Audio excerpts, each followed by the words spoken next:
everyone. Thank you for joining us here for session 2. I think I'm going to go ahead and get started as my time has 11:10 and I want to make sure that we stay on schedule. So again, welcome. Thanks for joining us here. Our second panel discussion of the day will have panelists presenting on electric, medium, and heavy-duty commercial truck options. We have presentations from 4 different manufacturers, including Motive Power Systems, Lightning E-Motors, BYD, and Orange EV. My name is Jacob Beeman, coordinator for the Capital District Clean Communities Coalition in Albany, New York. And I will be moderating today's session with David Keith, coordinator for the Greater Rochester's Clean Cities Coalition. Just want to remind everyone to enter your questions into the webinar control panel throughout the presentations, and we will be finishing the session with about a 15-minute question and answer session moderated by David.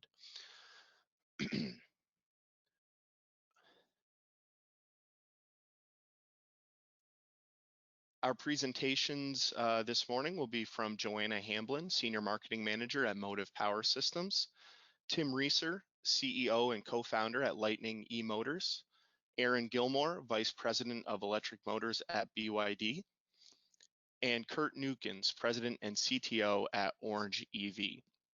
I do want to mention to all of our panelists, we have a pretty tight agenda this morning, so if the presentations are cutting it close on time, I may send you a message in the chat pod, or if I think we're getting really behind, I may cut in on the mic and politely ask you to wrap it up. So please don't think that I'm being rude. I'm just trying to make an attempt to keep us all on schedule today. So with that, Joanna from Motive, if you can hear me, we can start with your presentation and just give me a heads up when to change to the next slide. Hey, good morning. Thank you so much for the introduction. Can you hear me okay? I can hear you great. Perfect. Thank you so much. Good morning, everyone. My name is Joanna Hamblin. Thank you for being here with me. I am delighted to speak with you today about Motive Power Systems. Next slide, please.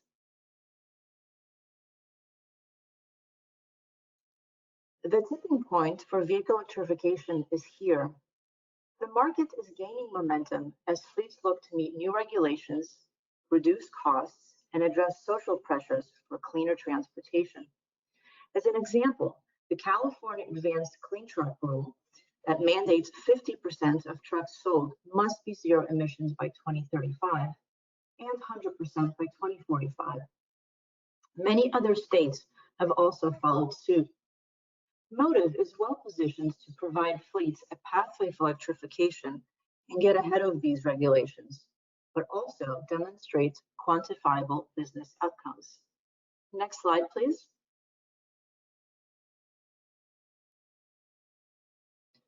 Motive was founded in 2009, and since 2013, we have deployed over 100 Class 4 through 6 all-electric vehicles. Based on the popular and first in this space Ford EQVM designation, Motive is now deploying its 5th generation technology, and that means that fleets can benefit from a mature and proven product. Motive is a US-based company with final stage manufacturing by leading industry truck and body partners who run our Epic chassis down the same line as other vehicles in their production plants, ensuring that fleet customers benefit from high volumes and lower costs. With the same body options fleets are used to, the pathway to electrification becomes easier. Next slide, please. With the most boots on the ground field support and a team that has both a Detroit pedigree and Silicon Valley technology expertise, since its inception, Motive's mission has been to free fleets from fossil fuels. Motive is headquartered in the San Francisco Bay Area with an electronics plant across the bay in Hayward, a pre-delivery and inspection center in Stockton, a chassis electrification facility in Indiana and Michigan, and a new application center to be opened near Detroit.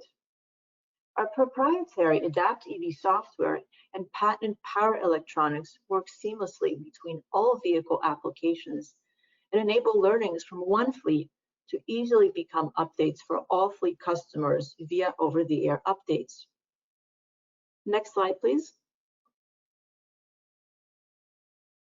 Based on popular Ford models, Motiv's Epic E450, F59, and N53 chassis give fleet customers access to the same platform they already use and love. Across Class 4 through 6, Motiv's Epic chassis provides 127 kilowatt-hour battery capacity and between 80 and 120 real-world miles, depending on routes and terrain. This is an ideal setup for fleets with predictable routes and return to depot location. This isn't some niche technology. It's mainstream with plenty of real-world examples of availability. I'll discuss a bit later. Next slide, please. The Epic E450 chassis is ideal for step van application. In its 5th generation design, please take a closer look at how the 3 BMW batteries are neatly packaged between the rails. Compared to previous designs, we have consolidated all power electronics and software controllers in the nose assembly. Among the many benefits of our new product offering, this ensures that any physical work or troubleshooting is an easy-to-access space. The 5th generation Epic F59 and E450 chassis have reduced the total number of components in the electric powertrain by 30%, while also improving range, acceleration, and top speed. Next slide, please. Motiv's approach has been to partner with top companies in each vehicle application segment, again, reducing the barrier of electrification for fleets. Some of our top partners include Utilimaster, Morgan Olson, Morgan Corp, Rockport, and many others that fleets are already working with today. Another benefit of working with these world-class partners is that they stand behind their product, providing fleets with a peace of mind. Next slide, please. In our recent deployments with Community Resource Project, their 8 trucks show a wide breadth of vehicle applications available on the Epic E450 chassis, including box trucks, work trucks, and even a flatbed. Notice the custom lift gates we installed that make docking a snap. For USPS, which I'll talk about more a bit later in the case study section, they chose to partner. They chose popular step van applications for their delivery vehicles. On this slide, I've also included some of the more important specs, such as battery technology, charging consideration, wheelbase options, and other standard features. Next slide, please.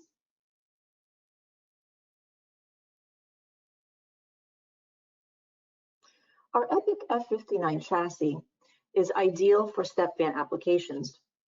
Bimbo Bakeries, who recently placed a follow-up order, Alsco, who yesterday announced a new deployment with us, and Aramark, one of our longest customers, all utilize the Epic F59 step van for their product deliveries. What's consistent across both chassis is the overwhelmingly positive driver feedback we're receiving. In addition to quiet, pollution-free ride, operators are noticing less back pain and fatigue due to regenerative braking with single pedal driving. Next step, please. Or slide, excuse me. Thanks. Fleets partner with Motiv for 3 important reasons. 1, we're OEM approved. Ford EQVM approval means a lot to customers, knowing that Ford is standing behind the chassis. Final stage manufacturing takes place in high volume production plants. 2, we source commercially proven batteries with billions of real-world miles of experience. This only means documented reliability, but also ensures that some of the costliest components of their vehicles are backed by OEM warranties, which provides fleets with assurance they need. And 3, Motiv provides high-touch, pre- and post-sales customer support. We help customers with charging infrastructure, including coordination with utilities and third parties, grant and incentive supports, and driver training to ensure post-deployment success. Next, I'll share 3 customer case studies. Next slide, please. Aramark has been working with Motiv since 2017, when they deployed 10 step vans built on the Epic F59 chassis. 21 additional step vans were deployed between 2018 and 2019 across 4 depots, and 50 additional vehicles are planned for 2021. With over 444,000 miles and 98% uptime, Aramark is offsetting 446 metric tons of CO2 cumulatively and 2,186 metric tons of CO2 for the additional trucks per annum. Next slide, please. Also utilizing the popular Epic F59 chassis, but with less battery capacity due to their lighter payload requirements, Bimbo started with 5 vehicles in 2019 and have 23 trucks currently in production. They also have 100 additional vehicles planned for 2021 deployment. Motiv worked closely with Bimbo from the inception of this project, evaluating facility power, conducting route analysis to confirm an EV fit. Right size charging with scalable approach towards the future, Bimbo is currently enjoying 100% uptime and 22 metric tons of CO2 savings that will reach over 3,000 metric tons with the additional 128 trucks they plan to deploy. Next slide, please. Perhaps one of Motiv's most rigorous acceptance tests was designed by USPS engineers and included gradability, hill hold, acceleration, and range tests in various scenarios. USPS is also enjoying a high 99% uptime. Fleet reliability metrics that only Motiv is publishing, thanks to our years of experience with fleet customers. USPS's 7 step vans have accrued over 34,000 miles with an offset of 34 metric tons of CO2. Next slide, please. For fleets who are here with us on this webinar considering electrification, I wanted to end with the 7 key considerations for going electric. Motiv has been working with fleet customers for many years now and has helped them address all sorts of challenges. So the below are learnings from all those deployments. No matter which EV manufacturer you go with, these are key considerations you want to keep in mind. Number 1, review routes and usage patterns. Things like hill gradients, highway versus city driving, parking locations, and more are important here. Not every scenario is going to be a perfect fit for EVs. Work with someone who can assess your situation and provide honest feedback. 2, range.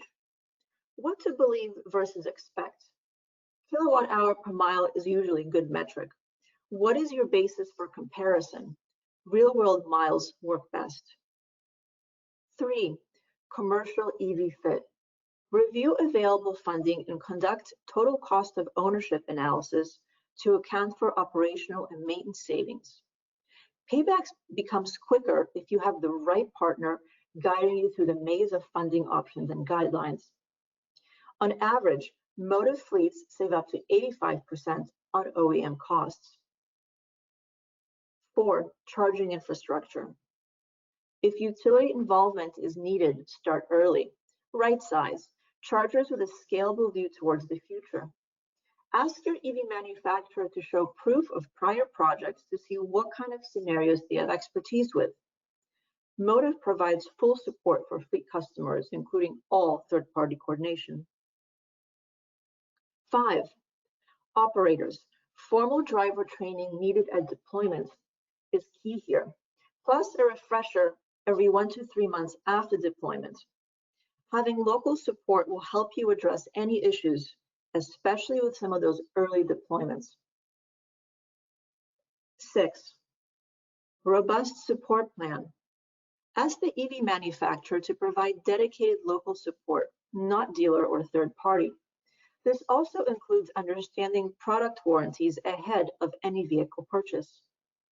And lastly, number 7, monitor vehicle performance and driver feedback weekly in the first month and adapt as appropriate. Ask for weekly or monthly uptime reports to gauge performance. Lastly, I wanted to share a quick video with feedback from real fleet operators. Thanks so much for queuing that up.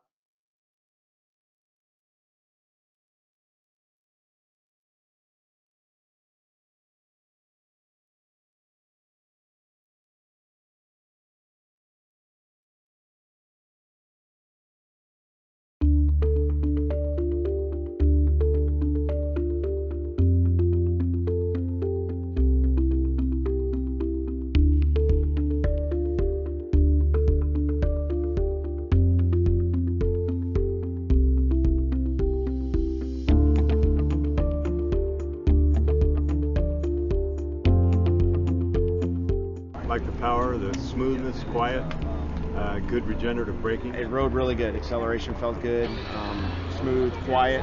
Braking on the uphill was really nice, so it didn't roll back, because that's always a concern that I think I have and a lot of people probably would have. It's very impressive. You know, I'm ready to move forward with it. I like the concept.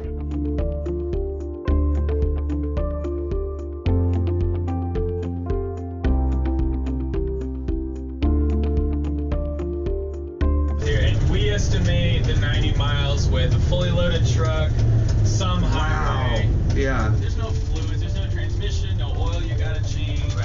Very few moving parts compared to a normal engine. No exhaust system either. FedEx, UPS, parcel package delivery. These guys are linen delivery. A lot of that makes sense. Intercity stuff, lots of stop and go.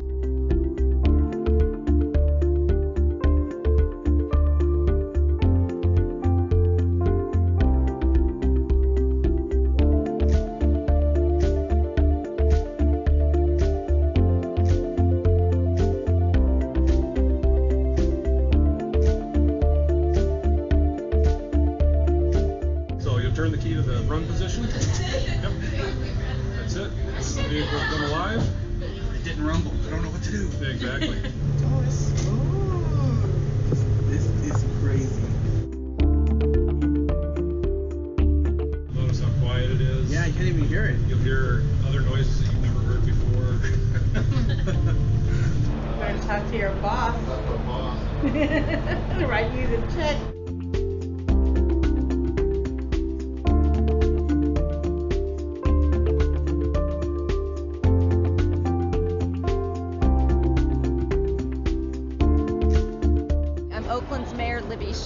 And today we are at the ribbon cutting of the world's first fully electric mobile bookmobile.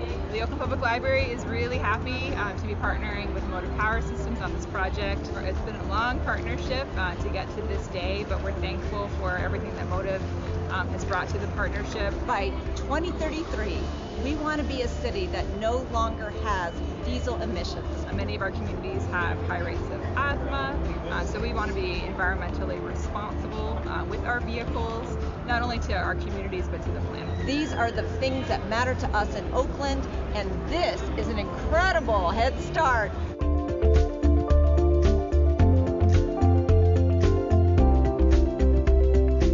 Sergio just drove and he did a great job, and it was a fabulous ride. So Yeah, it was thank very you. comfortable. Yeah. Awesome. I love it.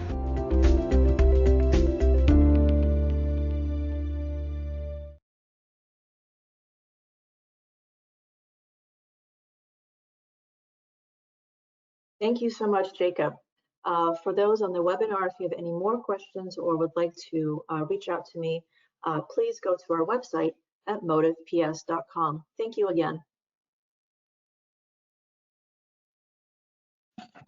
Great, thank you, Joanna. And again, for all of our attendees, if you do have any questions right now for Joanna, feel free to enter them into the question pod, and we can address them at the end of session 2. Up next, we have our presentation from Tim Reeser from Lightning eMotors. Tim, are you on? I am. Good morning, everyone. Can you hear me? I can hear you great, Tim.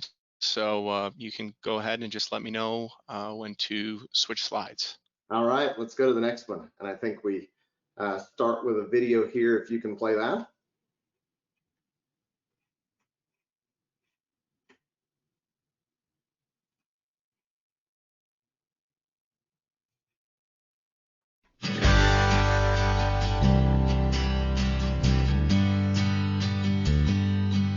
Lightning eMotors specializes in commercial electric vehicles, from medium-duty vans all the way up to motor coaches.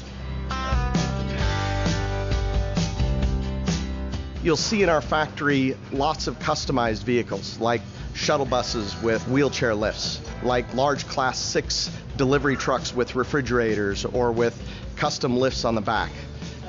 Our ability to deliver a very wide variety of technologies, order sizes, configurations, and customizations in a very cost-effective manner to our customers makes us highly unique and specialized in this space. What you see in our factory is flexible lines both to build the powertrains and to assemble the electric vehicles. Our flexible lines allow us to adapt quickly to a wide variety of orders and a large quantity of orders as they come in. Not only is this facility the largest commercial electric vehicle production facility in the United States today, it also has capacity to continue to expand at a very fast rate. Sitting on a campus with over 1 million square feet today and an incredible labor pool in northern Colorado, we are committed to expanding at the fast pace that this market wants to take us. Lightning eMotors is the product leader today, with more medium-duty commercial electric vehicles on the road than any other OEM. This product leadership is not just a function of volume, but also a function of product quality and product features. We lead today, and we're committed to leading going forward.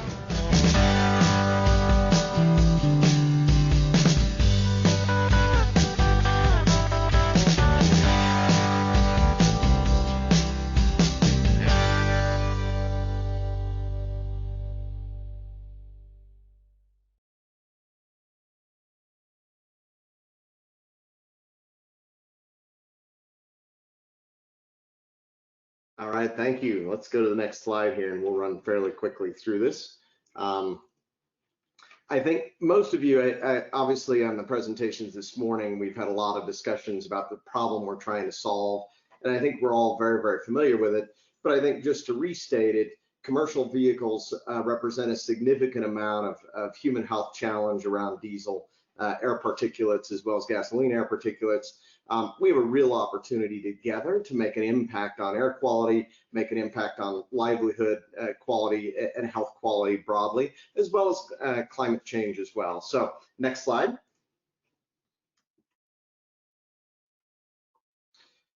What Lightning's doing from an electrification standpoint is same as what you've heard from Motive and we'll hear from others. As we drive electrification, there are 4 key benefits we look at. One of them, rather than starting with climate change, is the one I like to talk about the most, and that you heard in the Motive presentation as well, is dramatic noise reduction. I think it's important to note this isn't just from being inside the vehicle, which is a big deal if you're a passenger on these vehicles, where before you couldn't talk on your phone, you couldn't even read your phone, now you can. So I think those are, when you're thinking about being a shuttle bus passenger, that's a big deal.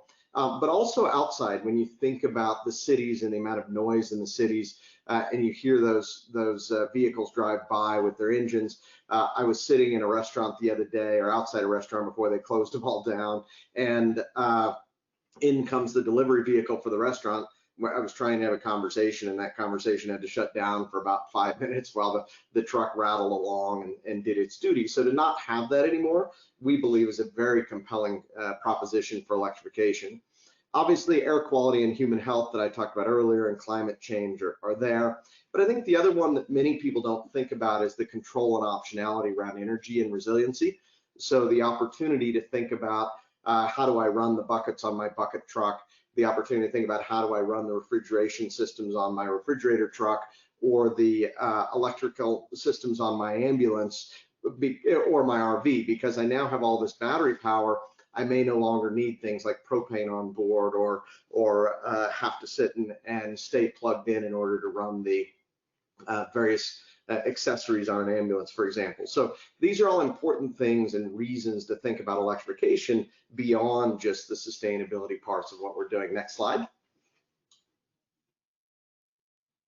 So what Lightning does is manufacture complete vehicles, class 3 to 7 electric buses and trucks.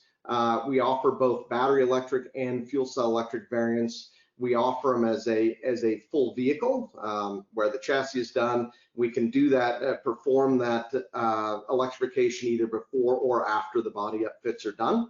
We also sell powertrains to strategic partners. So for example, in New York, we have a strategic partner who provides powertrains for buses and coaches, and provides buses and coaches. We provide them an upfit repowered electric powertrain for those coaches and buses. So sometimes it's new vehicles, sometimes it's vehicles that are repowered options. In addition to what we do on the vehicles, we provide a full suite of analytics that are catered to electric vehicles. These can plug into the telematics and analytics you already use. What we're doing is taking 1-second data from all these vehicles, uploading it to our cloud, and doing all the analytics on it to provide our customers full reporting. This can be real time, it can be daily, weekly, monthly. A lot of times in the early days, we do daily reports. And what you see us talk about is how to leverage that data actionably. So I think it's important when you think about the climate in New York and the differences in that climate. I think everybody on the call probably understands and knows that climate has a big impact on battery electric vehicle range. And so by having these analytics, we're able to tell you real time, as well as weekly and monthly, how that vehicle's performing in the cold or in the heat, how much of your energy is going towards things like running the heating, ventilation, and air conditioning system, or how much battery power you might be using under a full payload today versus a partial payload in the future. And that allows you to scale up and think about what you really need in this vehicle as you scale in terms of battery power. One of the points I like to make is, because we have modular battery options in all these vehicles, you have the option of right-sizing that battery. And the important part of that is, if you oversize the battery in these vehicles, in any vehicle, any electric vehicle, you lose payload, and you also spend a lot more money. A lot of people haven't thought about it, but it's about $1,000 per mile of range in an electric commercial vehicle from anybody today, around that part. So if you think about, if you design these vehicles for 200 miles instead of 100 miles, you're going to spend an extra $100,000 on that vehicle battery. So it really makes sense to right size the batteries. And because of our telematics and analytics, we're able to do that in a very accurate way for you. In addition, we provide the full suite of charging solutions, not only in terms of helping you get it installed, helping you work with the various programs that we heard about earlier on these presentations, but also about taking advantage of what we hope New York does in the future with low carbon fuel system credits, obviously the renewable energy credits that are out there. But just as importantly, making sure we right size charging, just like we need to right size the vehicle battery systems. And the two of those go hand in hand, because obviously it's a function of not only how much range and what energy you're going to be using for the day, and also making sure we have enough to account for the cold summer months and the hot summer months and the cold winter months, but also enough to account for big payload days, whether that's full passenger days or whether that's full cargo days. We want to make sure we account for all of that. Pull into that how much of that dwell time do you have to charge the vehicle, and that will then specify what kind of charger do you need, whether it's a 150 kilowatt DC fast charger or whether it's a 6 kilowatt level 2 charger. All of those are options, and we need to make sure we plan correctly. And many of our fleets use all of the above, because different vehicles obviously have different needs. One note, Lightning also provides, you see the little picture below there with the van. We have a trailer and a van option that is a mobile charging solution. So for those larger fleets that need to, for example, fast charge your vehicles at a parking lot, or need to be able to rescue vehicles, we have that proprietary solution today where you can buy a mobile charging solution that scales at different needs from us. Finally, we provide a full suite of financing. So customers can look to us. We provide, for example, a very common solution is a 7-year lease with a 10% residual buyout.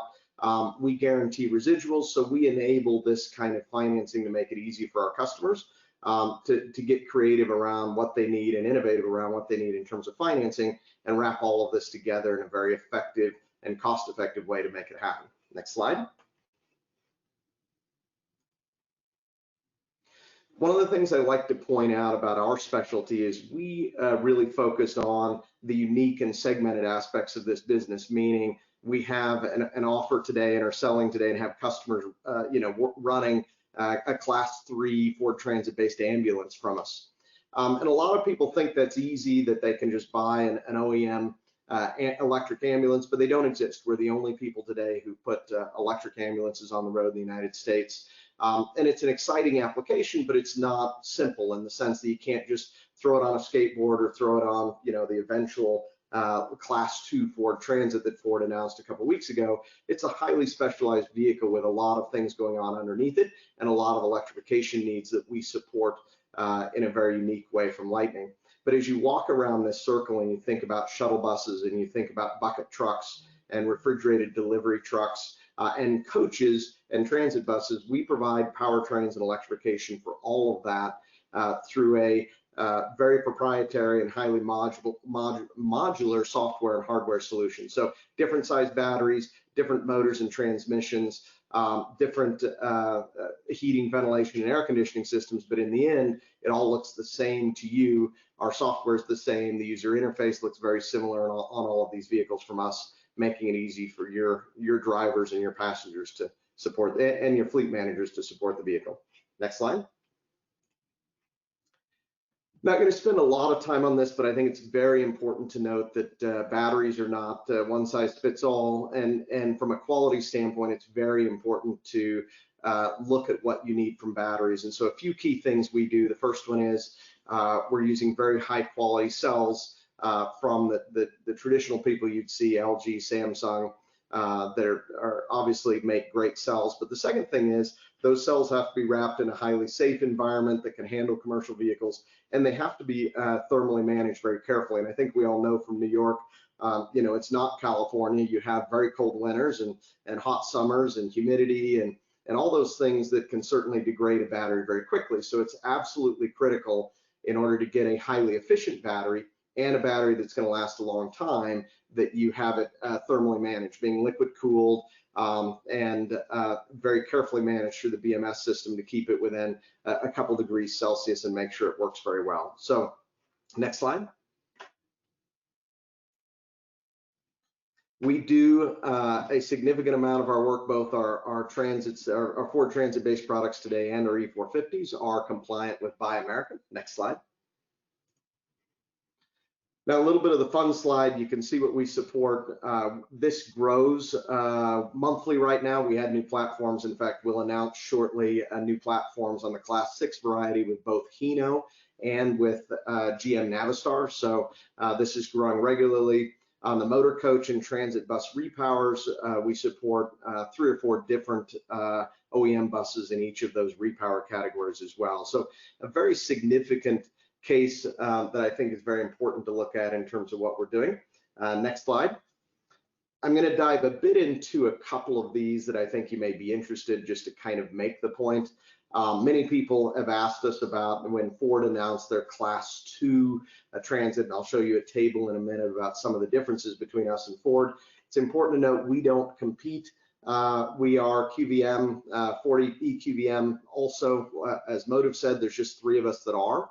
And that's a very important certification. That means Ford carries the warranty on their part of the products. It means they audit us and make sure we are compliant with handling this in a very high quality fashion for these vehicles. So with that, what you see from these vehicles is a best-in-class Class 3 van. Again, these are 3s. You see the dually wheels on these versus the Ford product that they announced for 2 years from now that is a Class 2 or a Class 1.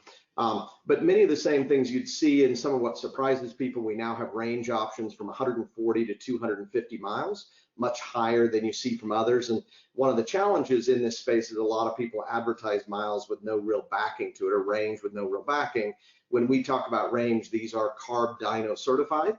And today in this class 3 space, where the California Resource Board requires dyno certification, and by the way, so does NYSERDA. And so in terms of leveraging the CARB certification, and so that CARB certification, we are the highest efficiency dyno rated product in their history, and that is currently on there today.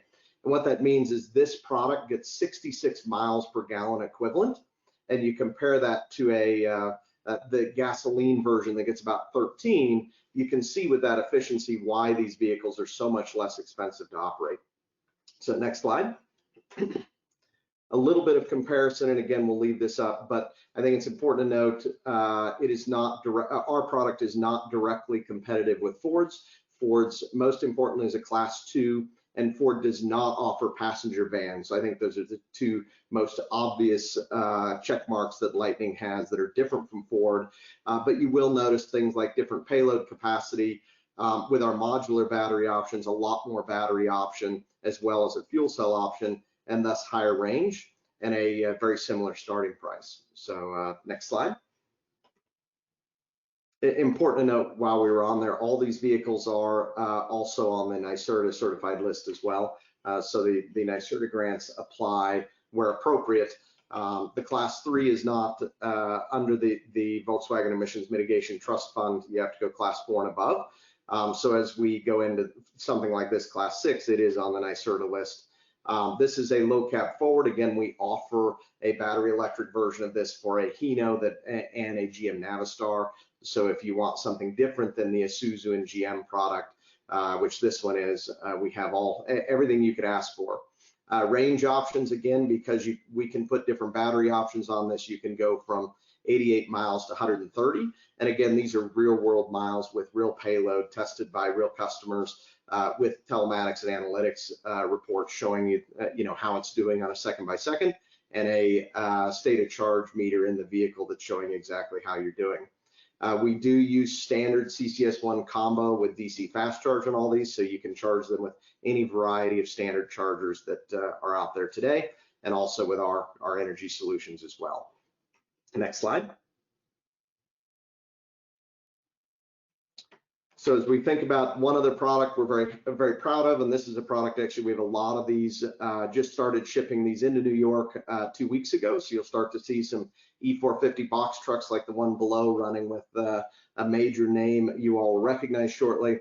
By the way, also with the transit van, we've started shipping them into New York. We'll have about 80 vehicles in New York by the end of Q1 of both the E450 and the Ford Transit van variety, with 2 major names you'll recognize. So I can't announce them just yet, but those orders are actually being produced in our factory, or have already been produced in many cases and already shipped out to New York.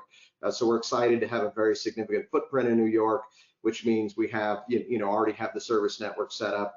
And obviously for spare parts, we support, I think it's important to note on all these vehicles, we support multiple shuttle bus varieties from different brands.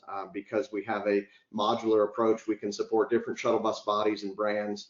But with that, we support all of their spare part networks, Ford spare part networks. If you need mirrors, if you need ball joints, all of that comes directly from the current supply you already use and the current service partners you already use in terms of those things. And then we leverage local service providers that we have trained up in New York to handle the actual day-to-day service of these vehicles. Next slide. One of the things that we're excited about is the total cost of ownership. We've really seen this change in the last 3 months, and that's why we all of a sudden have 1,500 orders for new vehicles in the last 3 months. And that's because the economics pencil out now. As our volumes have increased, our prices have come down dramatically. And with those lower prices now, you now see that whether you use the NYSERDA grants that you have in the middle of the page there, or even without NYSERDA grants now, you can save significant money on most of our platforms. So what we show in this page, and I realize it's a lot to show, is we take the vehicle and provide a lease. As you can see there, that it is a significantly more expensive vehicle than the gasoline, but what you see is it is significantly 83% less expensive to operate. So although it is more expensive, you get a much cheaper operation, and therefore the vehicle pays for itself, and in fact, it saves you significant money every month. Next slide.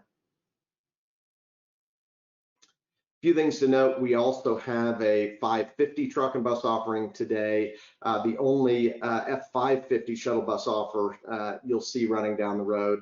We really like this particular, I like this particular platform because it's so big and smooth, a lot of fun to run on. Next slide. Also, as you've seen earlier from others, a F59 option as well.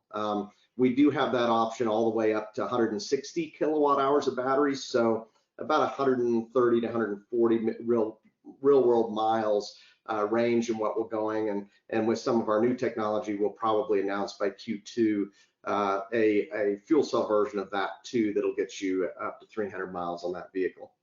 Next slide. One of the things we like everybody to think about is this idea of repower. And so when we think about transit buses, many of the drivers and passengers love their current platform. They have spare parts, they have spare fenders, they have spare body panels if they get a little fender bender. They know how to maintain these vehicles. So the optionality that the next time that thing comes in for a diesel repower, instead of putting a diesel in it, you put a Lightning Electric on it, is very compelling, both from a cost standpoint and from a availability time standpoint. These vehicles are available within 6 months of order rather than waiting the current 2-year lead time from some other players in the market. So we're very excited to have this unique offering and happy to talk to anybody. We offer this repower offering on all of our powertrains, but we find the most interesting ones we get from customer feedback today are transit buses, campus shuttles, campus buses, and campus coaches. Next slide. You kind of see here the compelling aspect of it when we think about time with both delivery time and we think about price. Very compelling to look at repower. This orange bus you see is one we have on the road in Boulder, Colorado. So it's running in cold climates, hot climates. It works well. This was a 2004 model Gillig. So an old bus, they were going to send it to the scrapyard.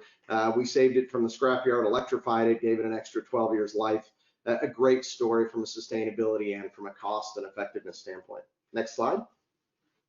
Want to spend just a moment talking about analytics and telematics. This gives you an example of a report from us. You can get this report hourly, daily, monthly, weekly from us. You can see the amount of data, the trend data, how the vehicle's doing. You can also see in the bottom, it's hard to see there, but an exact pie chart of where all your battery energy is going. We know how much is going to air conditioning. We know how much is going to the motor. We know how much is going to your other accessories. So I think those are real world ways in which we can help you understand how to scale this vehicle and make sure we get the right amount of battery power in it as you buy more vehicles. Next slide. Slide 20 just shows a picture of what we're doing on charging. You can see DC fast chargers and level 2s. This is actually at our campus, but we've got a lot of customers who rely on us to do the charging solution for them soup to nuts. And again, we'll leverage all of the, as National Grid talked about earlier, their programs and other people's program to make sure you have what you need and take advantage of all of the subsidies that are in place. So one of the things about charging from us, next slide, is obviously if you need support on anything of the vehicle or the charging, as we say, you have one throat to choke.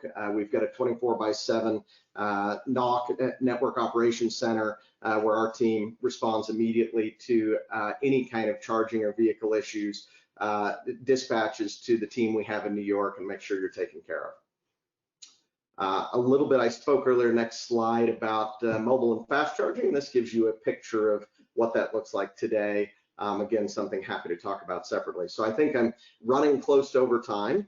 Wanted to make sure that other folks have room for discussions and time. So with that, I'll leave it to the next presenter.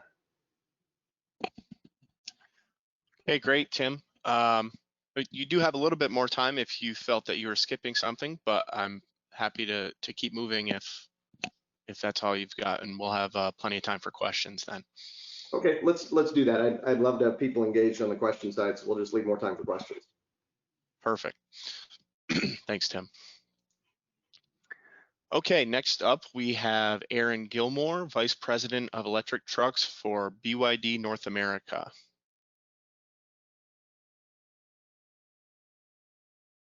Hi, everyone. Yeah, Aaron Gilmore, Vice President of the BYD North America Electric Trucks Division. Happy to be here. Just go ahead and go to the next slide. Just to start off really quick, give you a few quick facts about BYD for those of you not familiar. We have over 250,000 employees globally. We're located on 5 different continents and have 30 plus industrial campuses at this point in countries all over the world. We have a manufacturing facility in the US in Lancaster, California that now spans over 550,000 square feet and supplies over 750 union jobs. And we've essentially been either number 1 or number 2 in both passenger vehicles and commercial vehicles now for the last 6 years, including, and this is electric vehicles, of course, for the last 6 years, including 2020. Next slide.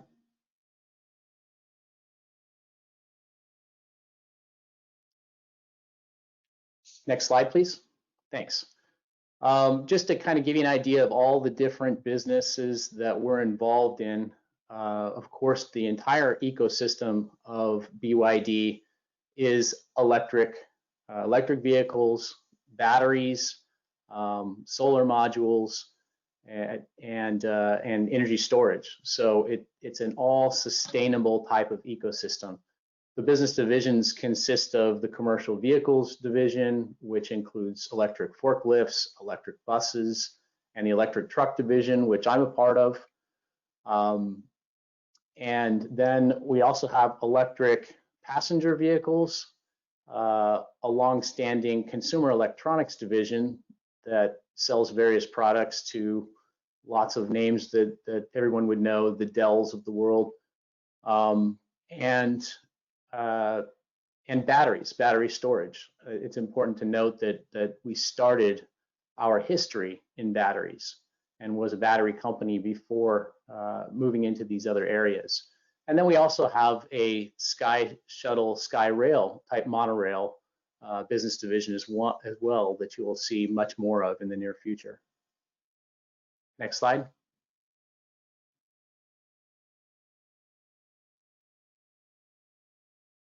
Going to where we are across the world, we are essentially an international company providing these electric vehicles across the world. I think what's sort of interesting to note is that a lot of the world is ahead of North America in terms of adoption of electric vehicles at this point.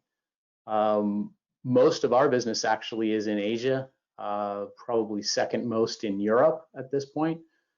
Even Latin America and South America has been adopting electric commercial vehicles at a very high rate as of lately. And only recently we really started to see that real pickup in North America that we're involved in. And we're really starting to scale our business operations in North America to be able to handle the upcoming demand that's coming. Next slide, please.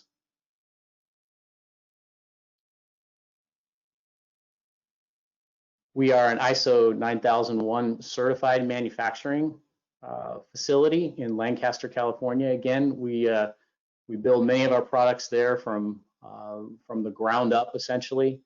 And it's important to note that of course, as a company, we have done essentially nothing but electric vehicles. So we're not a diesel company that is now trying to figure out how to best fit an electric drivetrain, batteries, electric motors, et cetera, into the vehicle.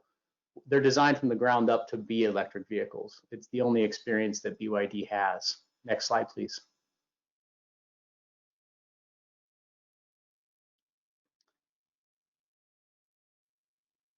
Just going back to our manufacturing, again, we have more than 750 union manufacturing jobs. We're proud to be partnered with SMART Local 105, which is the sheet metal, air, rail, and transportation union across the US.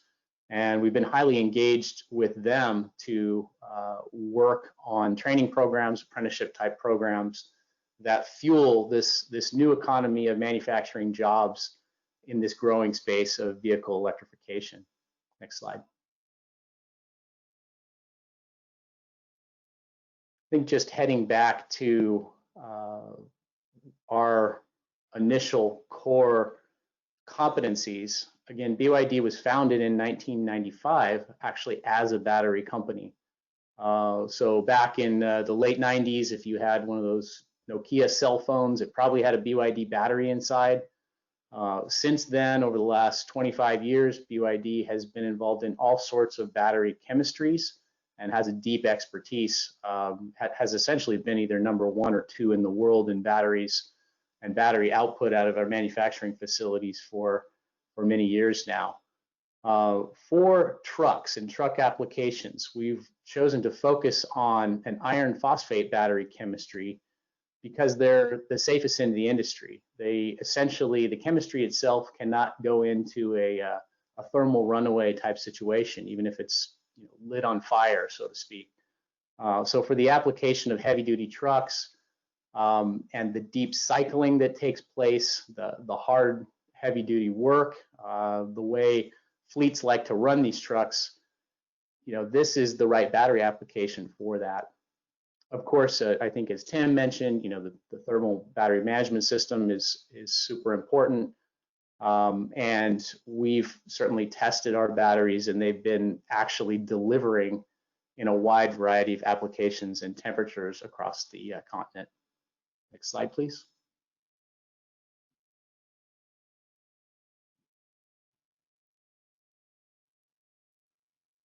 These are some of the tests that we go through on batteries, and that it ranges from setting batteries on fire to puncturing them with nails, impact testing, crushing testing, all sorts of testing to try and short circuit the battery and cause it to have an issue. And the BYD batteries have been proven to remain stable in even the most extreme conditions that we can come up with. Next slide, please.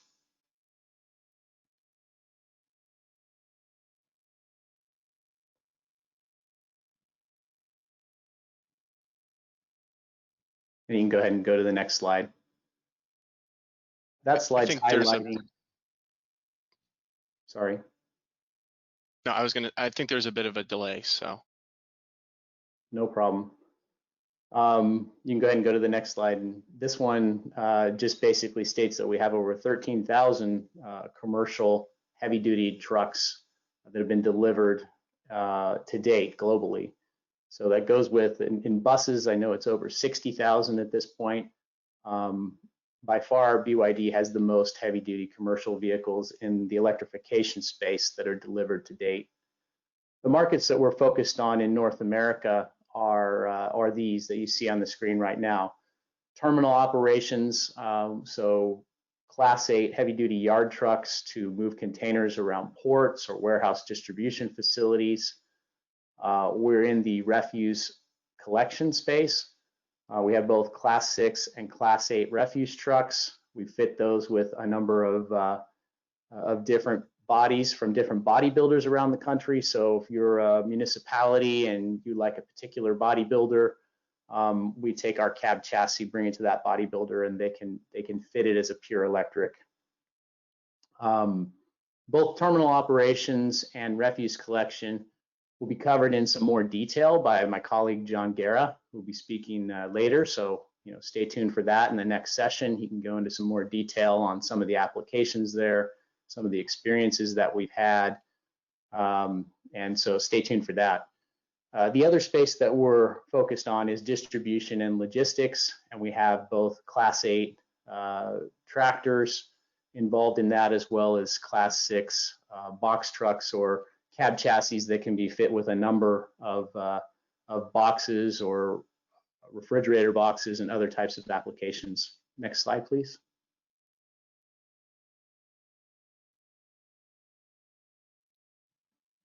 just to dig into the BYD ATT, which is our tandem axle day cab. It's a Class 8 tractor. It's got a gross weight capacity of 105,000 pounds. We talk about a range of 125 plus miles as a safe working range. This is actually the second generation of these trucks that we have. We're actually working on the third generation right now, which should be available in late 2021. So these trucks have been on the road for a while and been proving themselves. And we talk about it as a safe working range because there's all kinds of different conditions that somebody can drive a truck. And if they're driving a diesel truck, you run out of gas, you just pull over to the next gas station and you fill up. But today, in today's world, it's not that convenient for electric charging. So it has to be planned out, of course. And we want to make sure that we're providing, even though this truck can drive over 200 miles in given conditions, if it's fully loaded, if it's dealing with grades, maybe more grades one direction than another, if it's dealing with a particularly cold day where the driver has to heat the cab the entire time, all those conditions are built in, and we still want you to come back with a 20 to 30% state of charge at the end of your duty cycle, so that you know that this truck is going to perform. Next slide, please.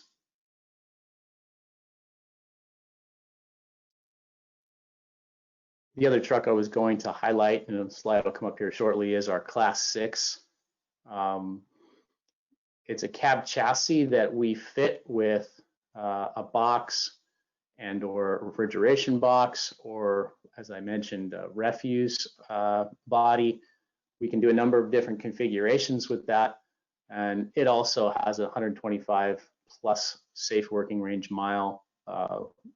safe working range, and is in the second generation. We're working on the third generation right now. Next slide, please. Just to go into a couple of case studies real quick, and to show you, like, these are not sort of experimental vehicles. This Durkee drayage truck is actually our Gen 1 Class 6 box truck. It's actually been on the road since 2017 and performing really well. A lot of urban stop and go delivery routes, and runs the entire day, goes about 100 miles on the particular route that we've seen, and returns with greater than a 20% state of charge. So really has been a good truck over the years, and given us a lot of insight into our later models. Next slide, please. And I think the other case study I wanted to just highlight is GSC Logistics. They've got 3 of our trucks running out of the Port of Oakland right now. It's actually a route that takes you from the Port of Oakland all the way inland over a significant grade and back to the Stockton area. It's probably 135 miles or so of, again, highway and hills, and it's hauling shipping containers from the port, and it's doing that route and returning home with a 20% stated charge. So it's been a great application to show that drayage is a good application for these trucks. And with that, I'd like to go to a video from here, if we could cue that up. It's a video with one of our great customers. It's AB InBev, Anheuser-Busch.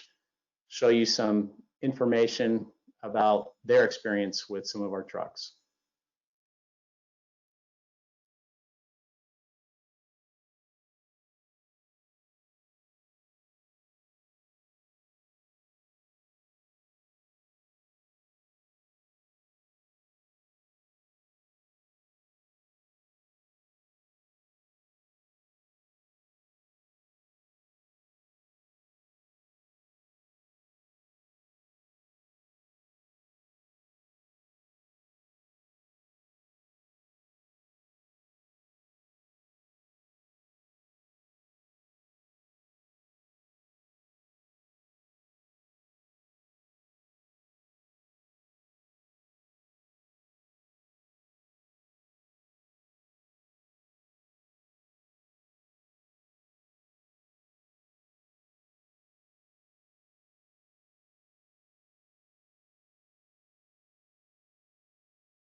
Great, thank you.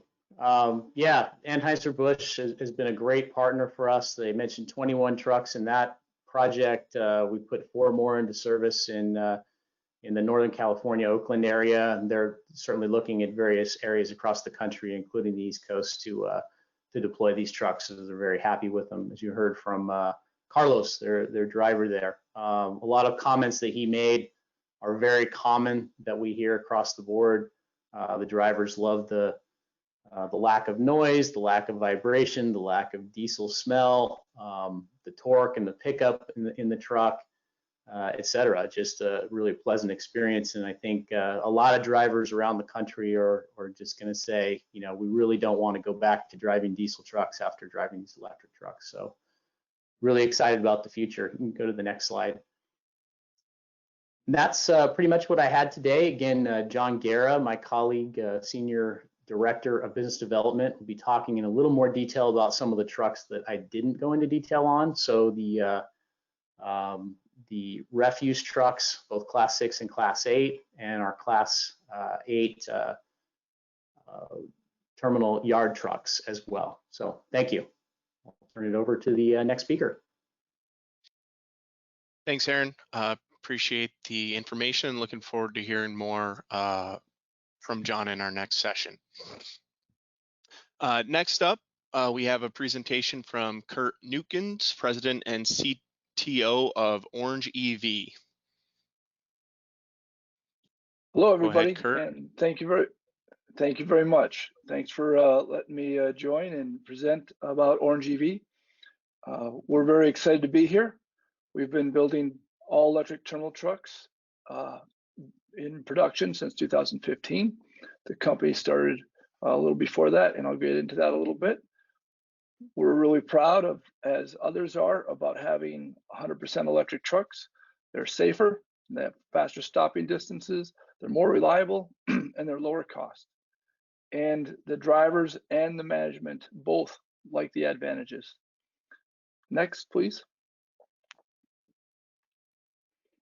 Let me just do a little overview of the benefits of the truck and, you know, why fleets are choosing our trucks.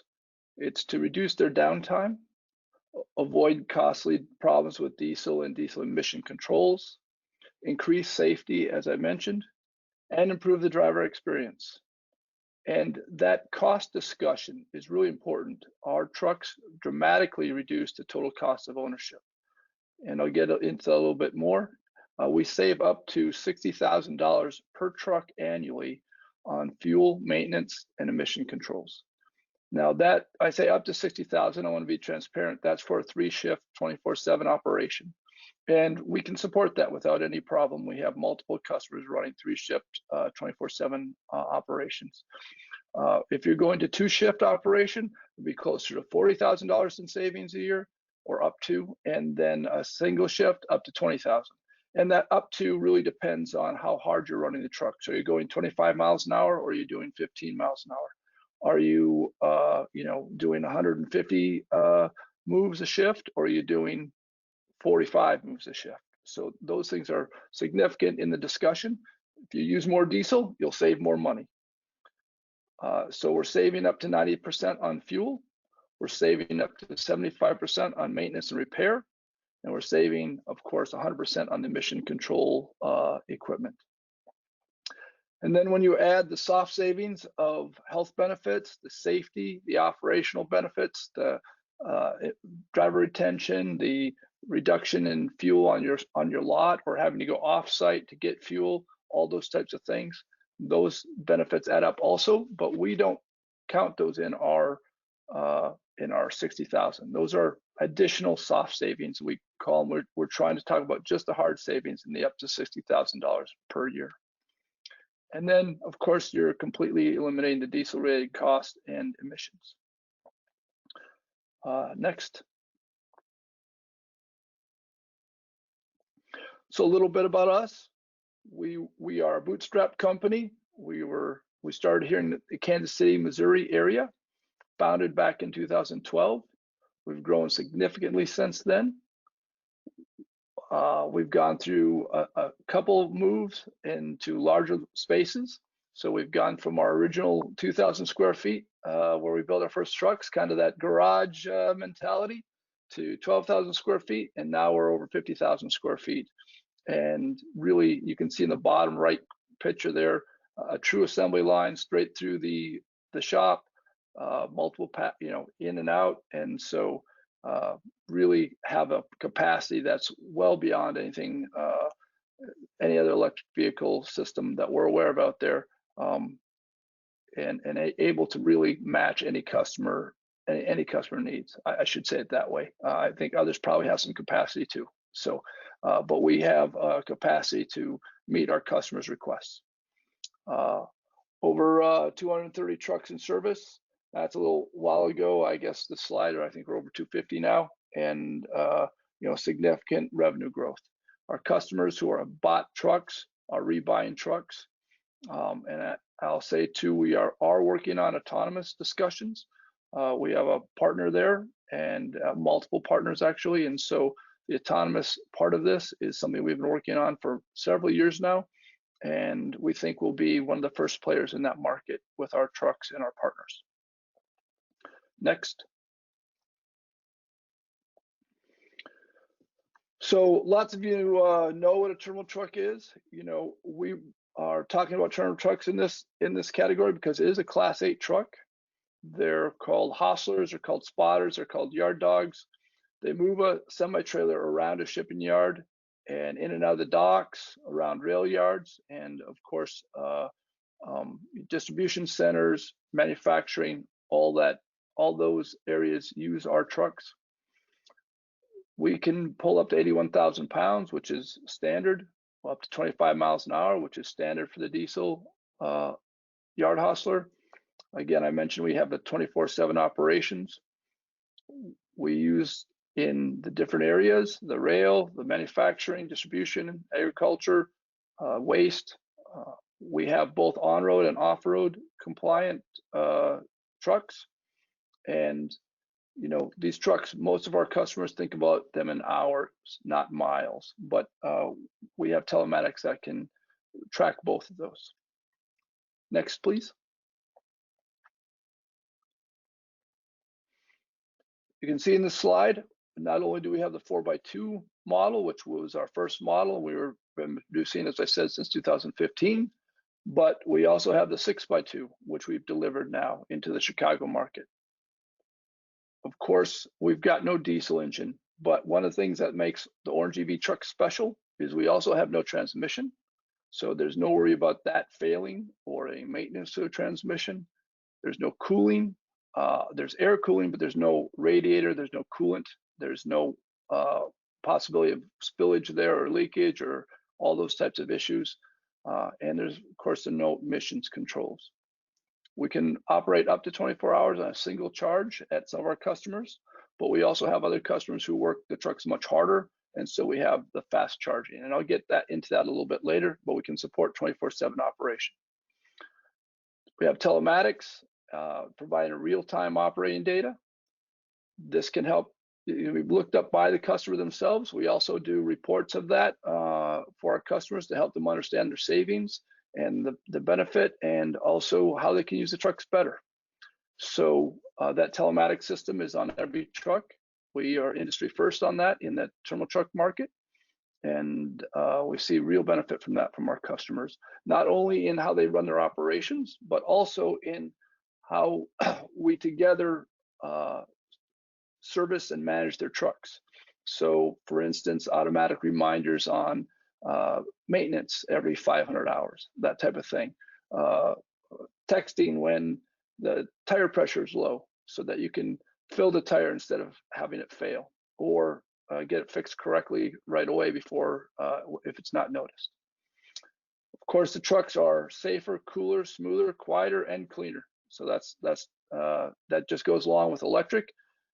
But also, when you don't have a transmission, that makes the truck a lot smoother. One of the concerns in this market, because all the forward and reverse, a lot of the customers, that you go through transmissions and you have axle problems because the driver hasn't maybe gone all the way to 0 speed before they switch directions.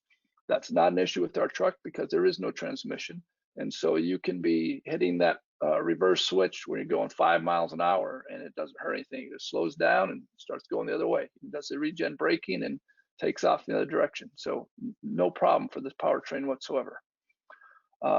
Definitely a much lower total cost of ownership without any incentives. We see that, but with the incentives, we can see, many of our customers see immediate payback. Without the incentives, we're seeing payback in 2.5 to 3.5 years many times. We have full regenerative braking. It's on the accelerator pedal for our trucks, which makes it a single pedal driving, if you will. And that has been a hit with all our customers, and that's really the reason why you get the 50% reduction in stopping distance. The reaction time you would normally need to take your foot from accelerator pedal to the brake pedal goes away, and so you immediately start slowing up. And of course, as we all love to know, these are zero emission vehicles. Next, please.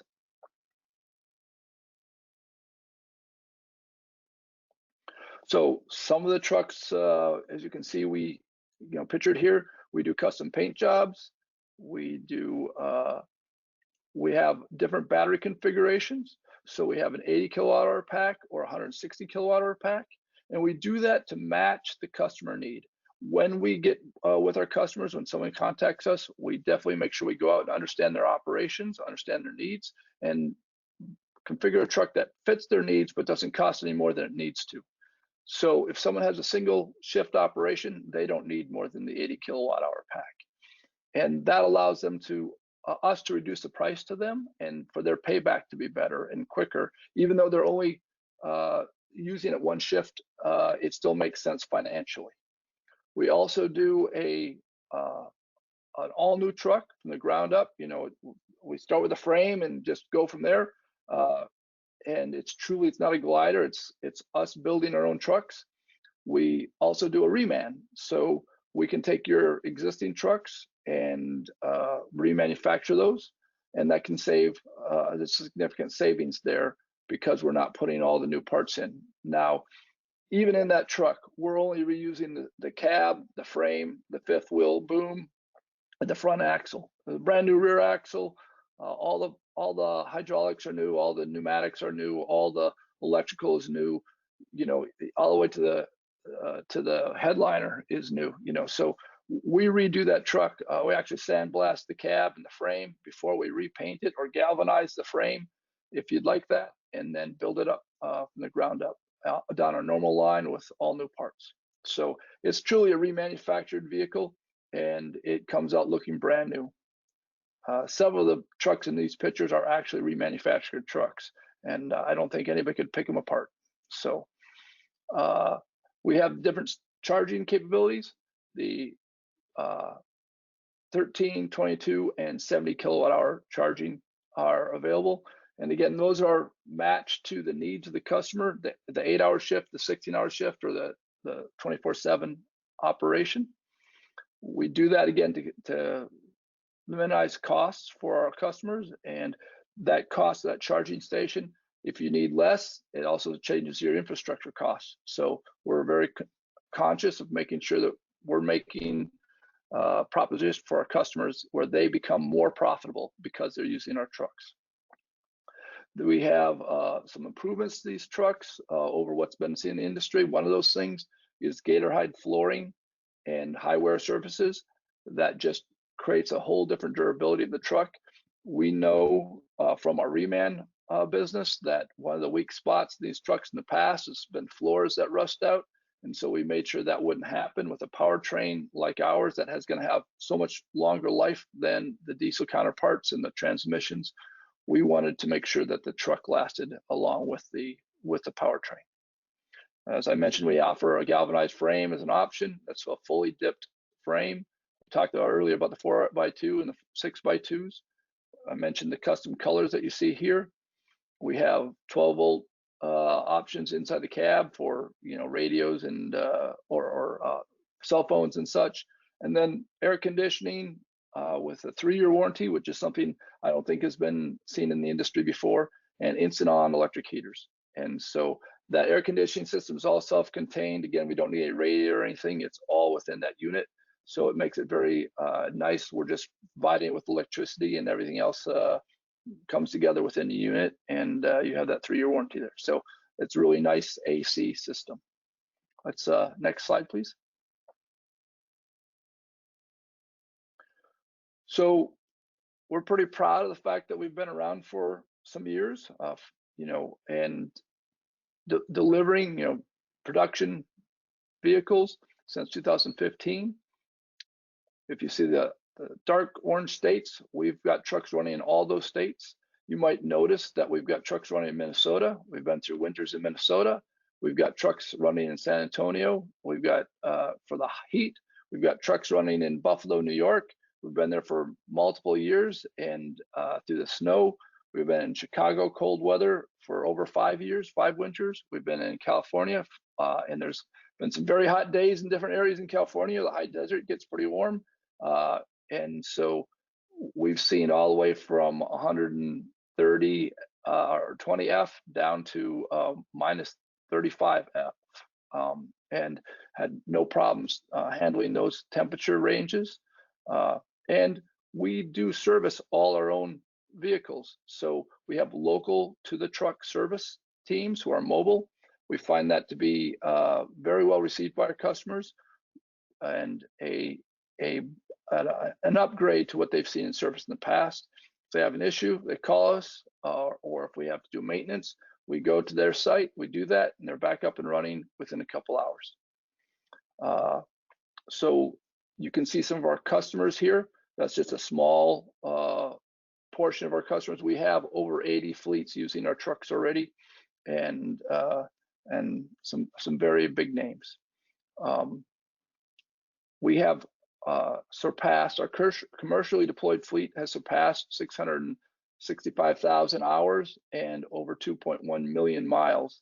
And that, remember, that's 2.1 million miles at 3 miles an hour average, because that's what these trucks do. They stop and they go and they get out and they open trailer doors and all that kind of stuff. So at 3 miles an hour, we've gone over 2 million miles, and that's customer use miles. We have trucks that are running over 560 hours a month. So those of you who know terminal trucks, you know what that means.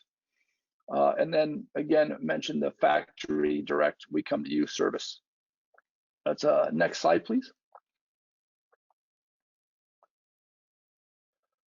So let's talk about some stuff we've done in New York, because the New York State and team has been very supportive of the Orange EV trucks and our customers. And you know, this is a press release from Dimension Fabricators, who's in New York. Happy and safe operators stick with you for the long term, and the guys just love the new Orange EV truck. They can't stop raving about it. You know, just one of our customers, I think we've got over, I think we're around 20 trucks in New York. I'm sorry, that's more coming. There's 11 trucks commercially deployed in New York right now. We'll be at 20 soon. Multiple trucks operating through their 4th winter in New York. And we have trucks in New York at rail intermodal, DCs, manufacturing, waste transfer, and in some multiple different cities there. Right now, the New York VIP voucher amounts are 140,000 for our extended duty. That's 160 kilowatt hour pack, and 108,000 for the standard duty.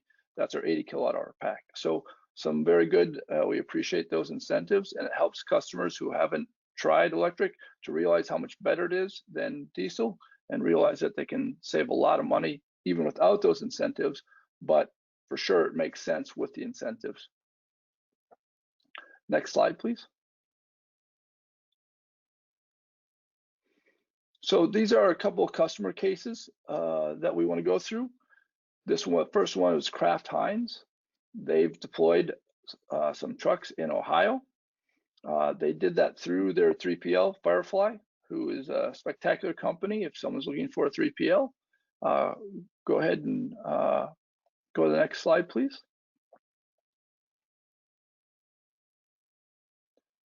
Next slide, please. So Firefly, who's the 3PL, will operate 3 Orange EV pure electric terminal trucks to do the work formerly accomplished by 5 diesels.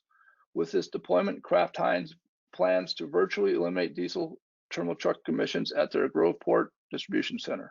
So there's a press release back in 2019.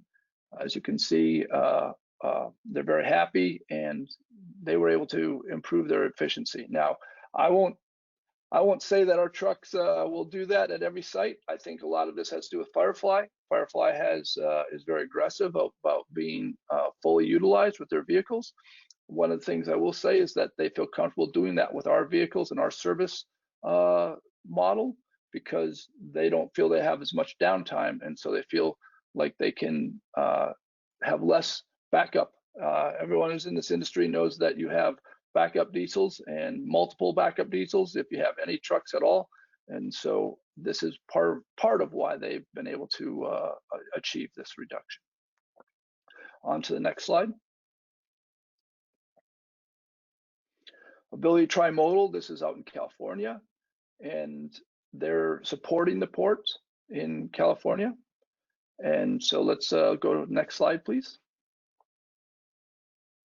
We've got 5 trucks there, and their quote in their press release was, for the last 12 years or more, we've had 2 or 3 diesels down at every one time. We need a solution. Until Orange EV, no one had the answers. So they've got 5 of our trucks. They love them, and they've been running them hard, and we appreciate them as a customer, and we appreciate their perspective on our trucks. Next slide. This is OMSS. This is in Oakland. You know, the Ability Trimodal is more down in the LA area, and this is also supporting the Port of Oakland. You know, I want to make sure everyone understands we are limited to 81,000 pounds at this point. We can go over that a little bit for specific applications, but we're not a 180,000 pound truck at this time. We see ourselves bringing that out in the near future, but we haven't announced a timing on that. So Oakland Maritime Support Services is just outside the Port of Oakland. If we go on to the next slide, please. The yard hostler is critical to our operations, so we naturally wanted to go with the industry leader. That's Orange EV. They specialize in electric hostlers, and it shows. And this is a very small operation compared to some of the other ones we've talked about. And you know, their livelihood is these trucks. If they go down or if they aren't working, it changes their, you know, it changes their bottom line significantly. So having said that, they've been very, very happy customers. Next slide, please. Dependable Supply Chain Services has also bought some of our trucks, and they're limiting emissions and concerned about their worker safety and their site personnel, and they're in California location. Next slide, please.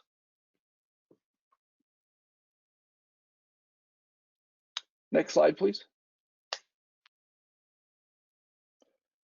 So for DHL, the company has deployed several diesel alternatives, including compressed gas and hydrogen. The only thing that makes sense is electric. And so after using our trucks, they realize the difference there. So let's go to the next slide, please.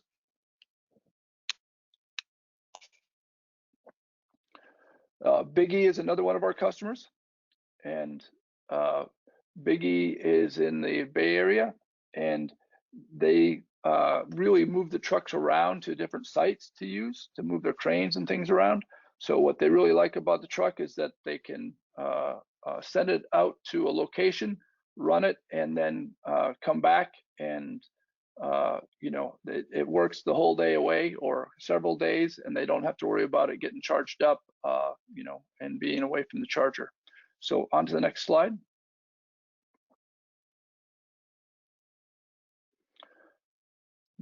Their comments were, we're getting a full 12 hours of work per charge, which keeps our Orange EV trucks running all day long. The trucks are quiet, efficient, and very reliable. So again, they're happy that they don't have to worry about charging the trucks during their operations.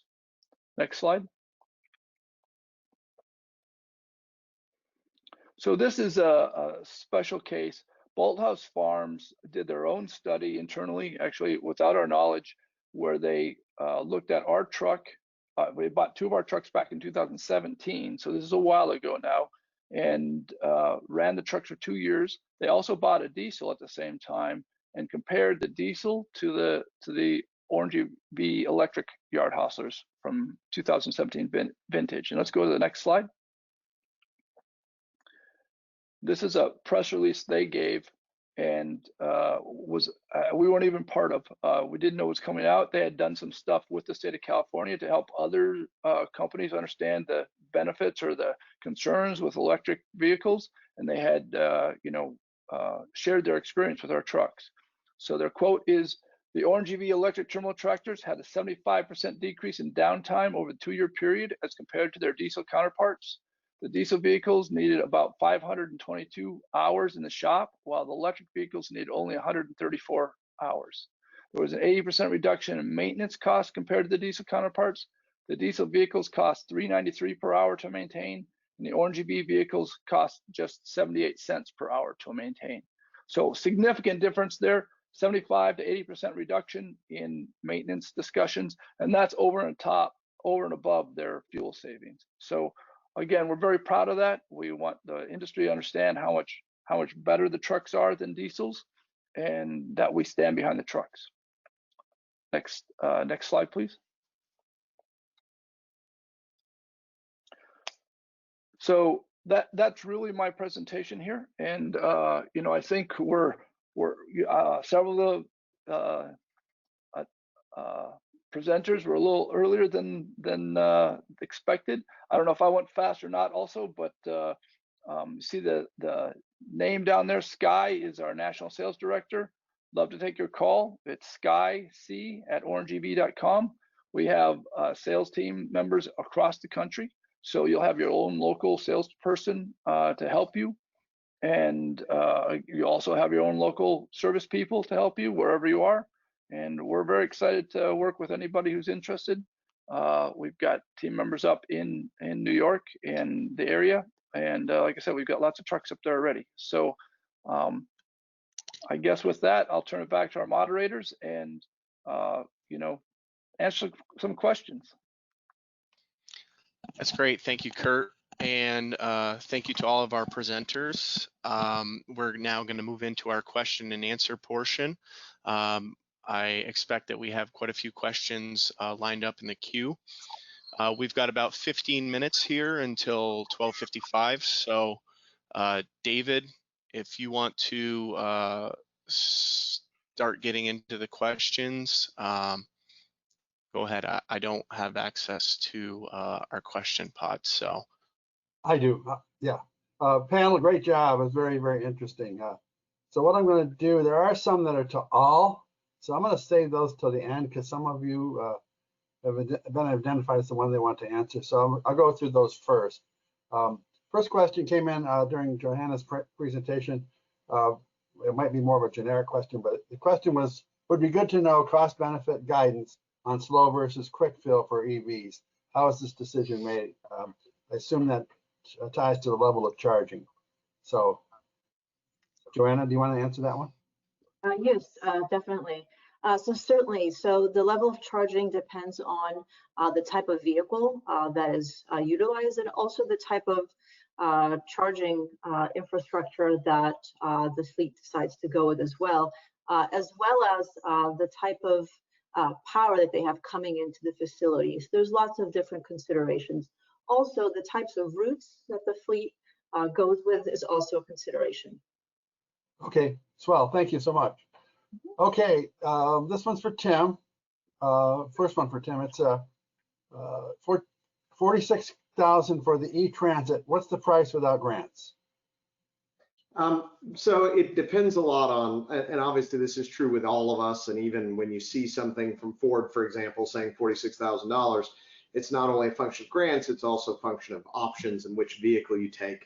So for our standpoint, typically you'll see pricing somewhere in the $50,000 range for the upgrade from a gasoline. In other words, the difference between what a base Ford Transit might be, for example, versus what the fully electric would be. Again, it's also a function of how much battery capacity, meaning range, that somebody wants. It's also a function when you look at these vehicles. For example, Ford Transit has a different base cost as a passenger vehicle, a cargo, or a cab chassis. A cab chassis being the cheapest before you put a chassis on, or before you put a body on the back, or a box, or whatever you're going to put on the back, or a school bus body, but being obviously the most expensive post that. So, sorry to be a bit nebulous, but what we tell people, and I see this across the industry, and I've read a lot of articles, even when you look at Europe and South America, you'll see a price point of about between 2 times and 3 times the initial price point for a vehicle, for an electric vehicle versus a gasoline or diesel. So still a pretty expensive premium. That's coming down for all of us, and so I'll just kind of speak for everybody on the phone. We know as volumes increase, as sales volumes increase, our costs are all coming down, and the supply chain's getting more mature. Certainly, as you look at from a total cost of ownership, even today, where we are all today with costs, for most of us, as you've seen in all the presentations, there is a return on investment proposition, even without grants, even with that higher number, because, and I thought Kurt's presentation was great with those, very dramatic savings, and we see the same thing, typically about an 85% reduction in operating costs. So we don't want people to get scared about that upfront cost. It is, I tell everybody, for a long time to come, batteries will be more expensive than an aluminum fuel tank, and that's just life. But what is also life is that the operating costs are so dramatically less for these vehicles that it makes sense. So from our standpoint, as long as you finance it in an appropriate way over a period of time, especially because financing money is so inexpensive for everyone at the moment, all of us have a pretty compelling proposition around total cost of ownership every month and saving you money every month, even with a 2 to 3x, front end higher cost. Okay, thanks so much. Another quick one for you, Tim. Do you offer 4-wheel drive? Yes, on most of the vehicles, because of where we integrate and engage, and we're generally running the exact same, front to rear prop shaft, a vehicle that also has a takeoff for 4-wheel drive fits right in. So obviously there's some specifics, and in a broader sense, Ford makes a 4-wheel drive option for the Transit, for example, as does some third parties. So there's certainly a discussion to be had, but at a high level, yes. Okay, thanks. Aaron, for the iron phosphate batteries, even though they don't have typical thermal runaway like other traditional batteries, is a BMS still included in addition to the thermal management system? Very technical. That's for Aaron. Yes. Yeah, there is. I guess there's no way of saying that differently. The other thing I'd address is maybe to the charging question as well, that like Joanna was asked. One of the ways we've addressed that is to have all our trucks with both a lower power AC charging and a higher power DC fast charge. So each truck has a port for a 40 kilowatt AC charger or a 100 up to 120 kilowatts DC fast charge. So it can kind of deal with different fleets that have different work cycles. You can spend a lot less money if you just have to go with AC, and 40 kilowatts is fast enough to charge the trucks. Or if you've got a work cycle that's really intense and you need to charge under short periods of time, then you have the ability to go with a DC fast charge. Okay, thank you. This one is for Aaron. Aaron, what is the price of the Class 6? Let's see, there's an asterisk there, trucks you showed without grants. I guess maybe that would be kind of redundant, because you already kind of talked about the variables and the apples to oranges and all that stuff. So unless you want to say more, maybe we'll just go by that one. Yeah, I mean, I think Tim answered it somewhat the way I would have to as well. It's an it depends sort of answer. I think in general, the trucks are in that 2 to 3 times the expense of a brand new diesel truck. but the operation savings is really where it's at. So if you're going to finance the vehicle, if you're going to include operation savings, then it comes into a completely different type of equation. And of course, volume and location, timing, all those things are important as well. Okay, thank you. This one is for Tim. What are the warranties on the batteries and the drivetrain systems? So we do basically match the warranty of the particular chassis we're using. So if it happens to be a Ford chassis, those are typically 5 years, 60,000 miles.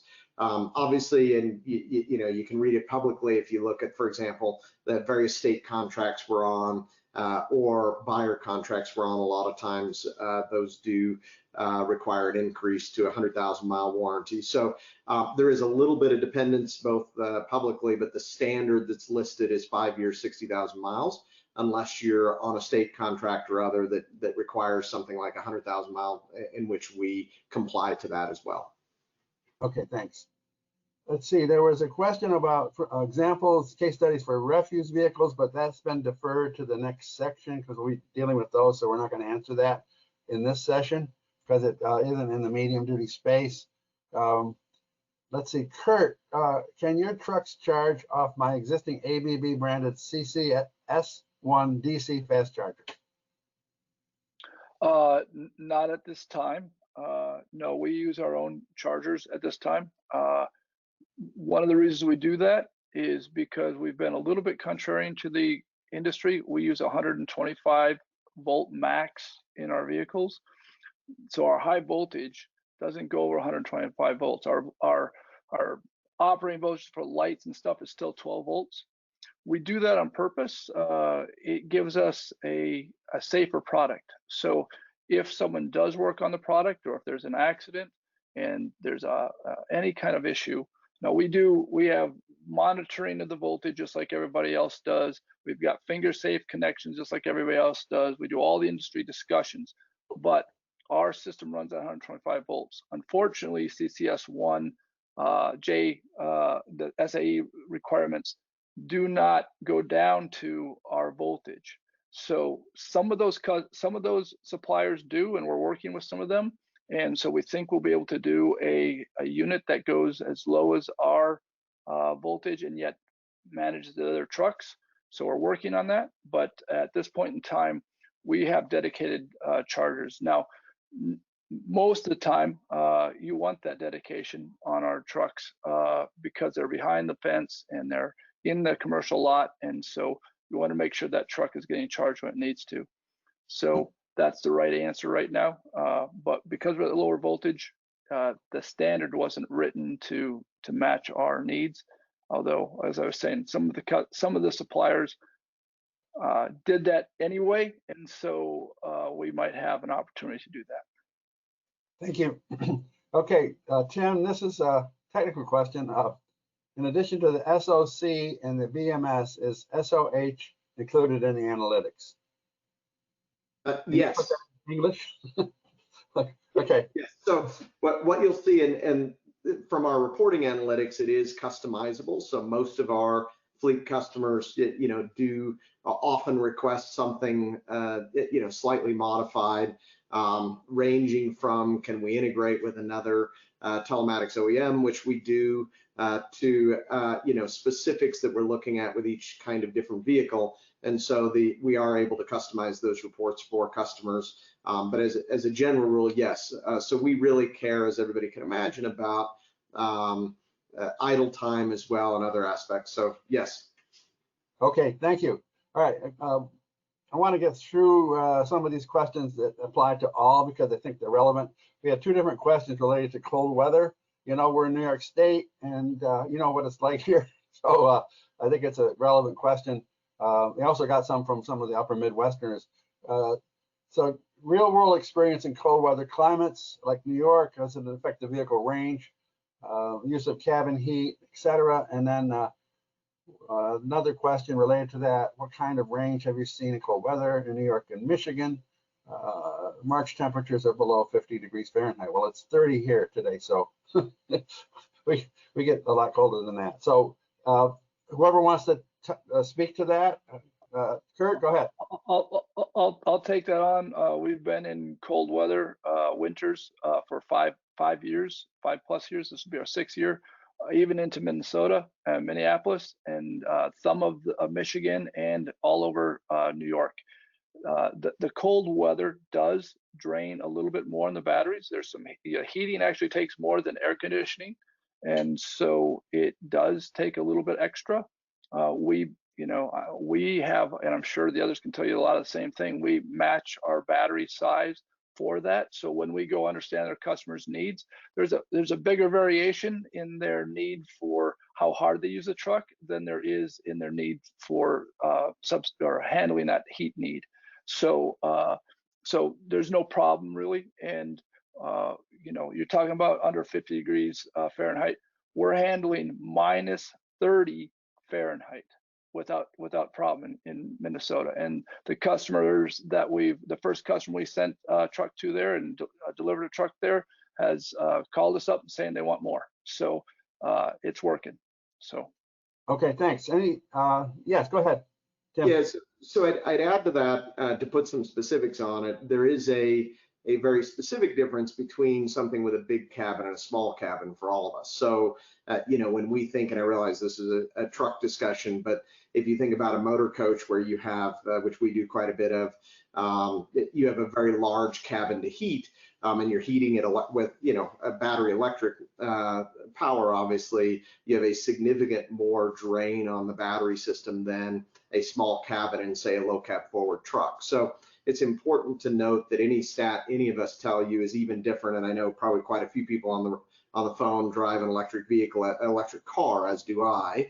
And in my electric car, in my Tesla, I see in Colorado on a 0 degree Fahrenheit day, I'll see a 30% drop in range. But part of that is I've got a big cabin and a Model X to heat. It's not a small car. And part of it is the physics of batteries do require you to heat the batteries and run the batteries at temperature. And so both of those end up with, we see as much as in a very, very cold day, like Kurt was talking about there, you could see a 30% degradation on a vehicle that has a lot of cabin heat requirements. On a vehicle with very little cabin heat requirements, you could see less. So the other thing to think about is features like preheating. And so we're big fans of that. I know other people on the phone here are too, but I think it's important to think about while you're plugged in, heating the cabin so that when a driver leaves in that truck, they've got a comfortable cabin already, and then they're using less of their battery range to heat that cabin. So I think everybody, obviously there's some interest in heated seats and things like that to again offset some of the need for cabin heat. So, but I'd put some specific numbers in the very cold weather we see, and we plan on needing up to 20% more battery capacity in order to support that. So it's not an insignificant number. And in warm weather, it's less, as Kurt said. You might see a 10% difference in very hot weather in terms of additional battery capacity needed to run the same range and same payload. Thank you. Yes, go ahead. To add to that also, we also have deployments in cold weather climates such as Michigan, in New York and Illinois. We're working with BMW on recommended heating systems, and like Tim and Kurt mentioned, yes, it does eat up some of the battery capacity, but this is a known challenge. A lot of folks who also drive EVs in the Nordics, for instance, face this issue as well. So it is a challenge. Okay, thanks. Any comment from you, BYD? Sure. Yeah, I'll jump in. They've all said most of it already, but yeah, we haven't experienced really any decrease in range because of the weather per se. It's because the thermal management system, the batteries generate their own heat. It's really the heating, and it's the amount of heating that you have to do that makes a difference. And I think in most of the truck cabs, we only see maybe 5% difference, maybe up to 10% difference. It just depends. We do a lot of our testing of vehicles, actually, even for not just looking at the battery range, but for traction control systems and all sorts of things like that up in both Canada and in northwestern Michigan. And the trucks have performed really, really well. Great, thank you. I think that's we we got through almost all of them, but I appreciate your responses, and I think this has been a good supplement to the great presentation that you did. So I'm going to turn it back to my colleague in Albany, Jacob. Thanks, David. Yeah, so I want to thank all the presenters once again for your presentations. We appreciate your time and the information. So up next, we have our third session of the day on refuse, utility, and off-road trucks at 1 o'clock. So as was with the last kind of transfer, the webinar link will stay the same. We're going to be live here for the next 3 or 4 minutes until we start off again at 1, but just want to give everybody a break to go grab a cup of coffee, maybe check some emails, and hope to see you all back here in a few minutes. So thank you all for attending, and thanks again, presenters.